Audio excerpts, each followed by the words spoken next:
J'adore cette musique. Et vous, quand vous aimez?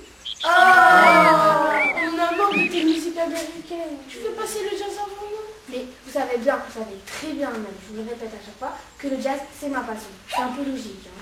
Mais tu n'auras eu aucune chance de réussir dans le jazz. Mais t'as aucun talent, t'as pas d'argent quand tu veux aller en Amérique. Ah ouais? Ouais, j'ai pas de talent. J'ai pas de talent, ouais, c'est ça. Et bien, puisque c'est comme ça, maman, je vais vous prouver que j'ai du talent. Alors on va bientôt te voir à la télé. Vous pouvez toujours rire. Je sais que je vais y arriver. Qui ira le dernier? On avait prévu d'aller avec toi au cinéma, regarder Cooper et les autres acteurs américains, mais ça nous intéresse plus. Bon, bah d'accord, c'est pas grave. Moi, je vais aller voir mes amis américains, comme vous prétendez le dire. Et ben, je vais aller au cinéma toute seule, c'est pas grave. Au revoir. Ouais, salut.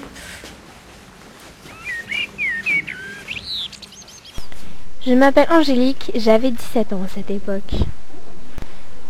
Depuis l'âge de mes 10 ans, depuis que mon oncle me ramena de son voyage des États-Unis des disques de jazz, je n'avais cessé de me passionner pour ce style musical et tout ce qu'il représentait. Le jazz, c'était pour moi avant tout l'esprit de la liberté car les musiciens d'un groupe, entraînés par chacun, allaient jusqu'à improviser, se laissant porter par la musique, oubliant même parfois les partitions d'origine. C'est pourquoi je voulais aller à New York, car il n'y a que dans cette ville que je pouvais percer dans le jazz. Je voulais intégrer un groupe de jazz pour pouvoir devenir chanteuse de jazz en Amérique. Mes amis en France se moquaient de moi, mais je savais que j'y arriverais un jour.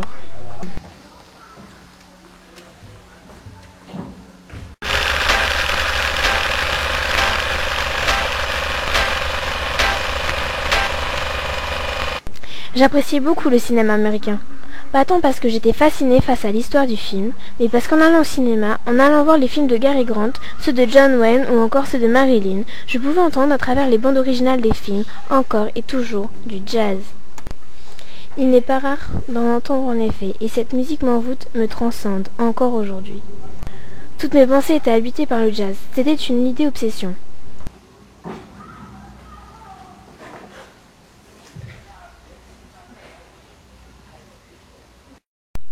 Mais le doute s'installait.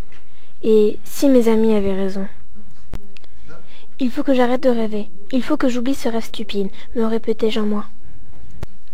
Allez, c'est décidé. C'est la dernière fois que je vais au cinéma pour croire à ce stupide rêve illusoire. Il faut que j'oublie mon rêve. Je ne pouvais m'empêcher de verser une larme à chaque fois que je m'obligeais à revenir à la réalité.